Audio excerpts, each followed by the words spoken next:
जय रणछोड़ राय की जय।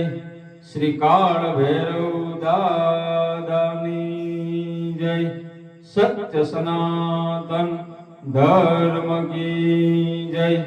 सर्व ग्राम जन देवी देवतानी जय। सर्व स्थापित देवी देवतानी जय। कुलदेवी मात की जय। आय श्री नागलभरी खोडियार मात की जय। संत श्री बजरंगदास बापानी जय। अपने अपने गुरु महाराज की जय। अपने अपने मात पिता की जय।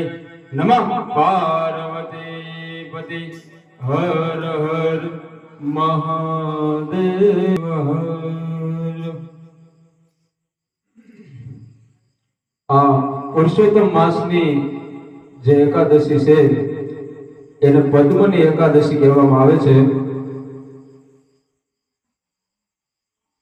ધર્મરાજા યુધિષ્ઠિર ભગવાન શ્રી કૃષ્ણને પૂછે છે કે અધિક માસની શુક્લા એકાદશીનું નામ શું છે અને તેનું વ્રત કઈ રીતે કરવું અને તેનો મહિમા શું છે તે બધું મને આપ જણાવો।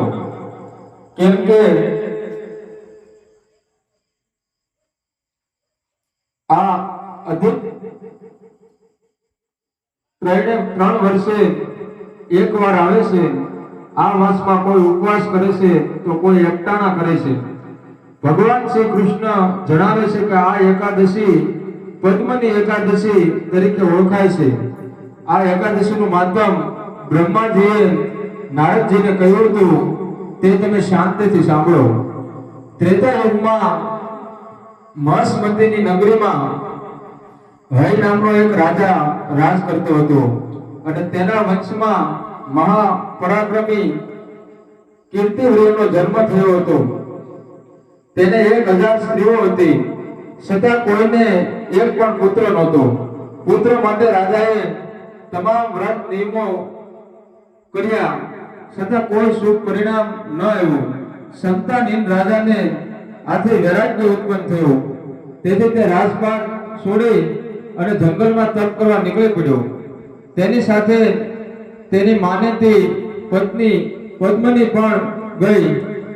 રાજાએ 10,000 વર્ષ સુધી તપ કર્યું, છતાં તેનું મનવાંછિત પરિણામ પ્રાપ્ત ન થયું।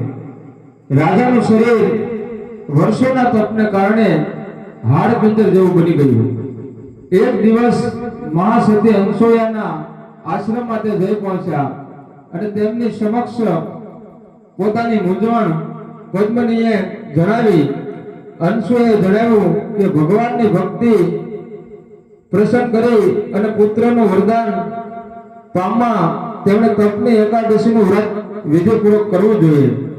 સતી અનસૂયાની સૂચના મુજબ પદ્મિનીએ અધિક માસની એકાદશીનું વ્રત કર્યું। એ દિવસે નિર્જળ ઉપવાસ કર્યો અને રાત્રે જાગરણ કર્યું।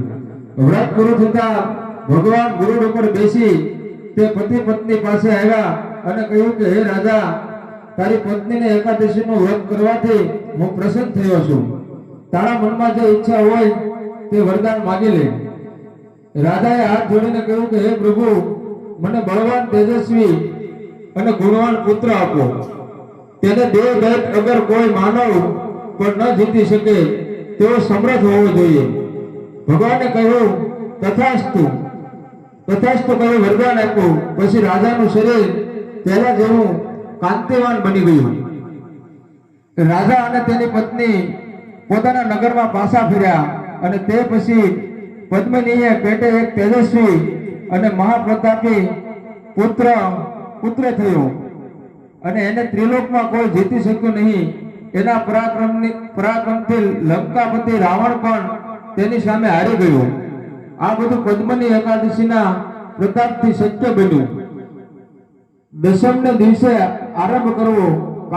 કાચું, અડદ, મસૂર, શેણા, સામો, સાત્રાક, મધ અને પારકું અન્ન એટલી વસ્તુનો ત્યાગ કરવો।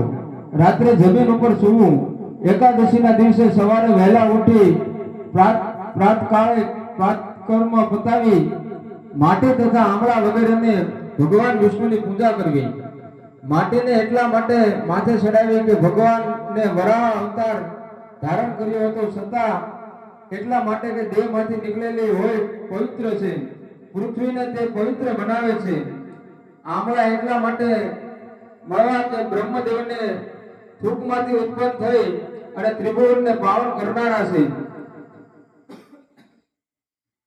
સ્નાન કર્યા પછી સ્વચ્છ વસ્ત્રો પહેરી શંકર પાર્વતીની પૂજા કરવી. પછી તાંબાનું વાસણ મૂકી દેવની પ્રતિમાનું સ્થાપન કરવું. ત્યાર પછી ધૂપ દીપ પુષ્પો આદિથી પૂજન કરવું અને તે દિવસે અસત્ય ન બોલવું. ગુરુ કે બ્રાહ્મણની નિંદા ન કરવી. દુર્જન માણસ સાથે વ્યવહાર ન રાખવો. પાણી પણ લીધા વગર એકાદશીનું વ્રત કરવું. એમ ન થઈ શકે તો દૂધ પીને કરવું.